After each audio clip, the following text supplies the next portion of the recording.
let's learn about the tweezers stuck in urethra. A 22-year-old man made the world wince after revealing that a 3-inch pair of tweezers was lodged in his urethra for 4 years. The man, who was chosen to go unnamed, visited a clinic in Saudi Arabia where he disclosed that he inserted tweezers into his member 4 years ago. An X-ray revealed the foreign object was lodged lengthwise in the patient's urethra with the tips embedded in the flesh. The cringe-inducing case was such an anomaly that the team of doctors documented it with a write-up in medical journal Urology Case Reports by Dr. Mohammed Abulaziam of England's Royal Wolverhampton NHS Trust. Well, that was not where I was expecting him to be practicing medicine from. His ailment sounded highly unusual, doctors noted, especially as he hadn't experienced the fevers, chills, or other urological symptoms associated with the condition. According to the report, doctors were forced to squeeze the man's penis using the external pressure technique in order to close the tweezers and prevent them from ripping his urethra. Oh, that's horrifying. That's scary. No shit, it's unheard of.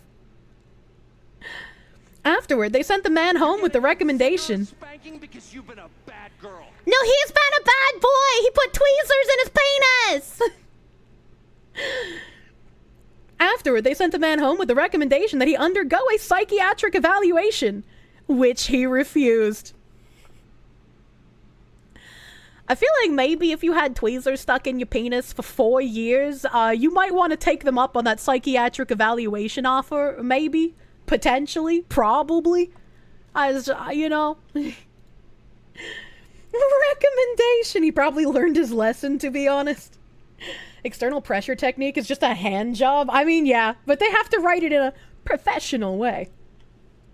The report says this case marks the second time that open thumb metal forceps were discovered in a male urethra.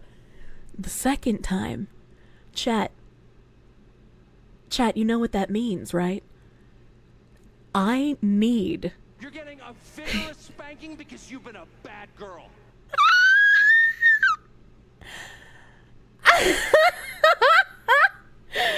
I need to find an article on that first instance. Don't say it. I need to know. I want to know who the first man to lose open thumb metal forceps in his urethra is. You're always astounded by just how stupid people can be. I'm going to take this moment to be a leaned back gamer. And I'm going to say, chat, I feel like Darwin Awards are not given out often enough in current year. I think we do too much to protect stupid people from themselves. Previously, retarded women like me would have to rely on a husband to keep us safe. I want to go back to those times. You gave up?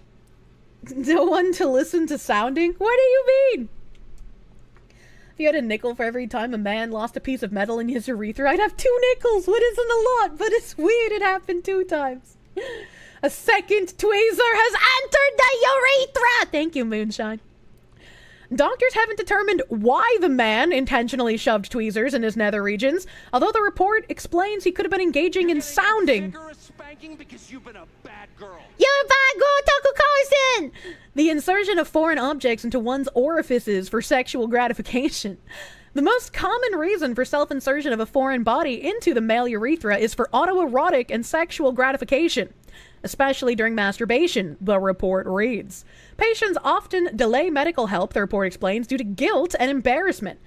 Last year, an Indian boy made headlines after doctors found a pen tip stuck inside his penis, which caused several urinary tract infections. Chat, can you have several urinary tract infections at once? I thought you could only have one at a time. He might have been trying to find something he lost during sounding. What if he was just having like a really bad trip and he thought that there were like bugs inside of his urethra and so he was trying to get them out with the tweezers? But then he'd have to explain both the tweezers and the bad trip. Different virus and bacterial infections? Oh, I see. You can stack any type of infection. How horrifying. You'd imagine if you do, you could make your own piss beer since most UTIs are yeast-based. Thanks, I hate it. You know what? It's your bad for opening the internet today. You know, we always need to learn about the weird world of male urethral insertions.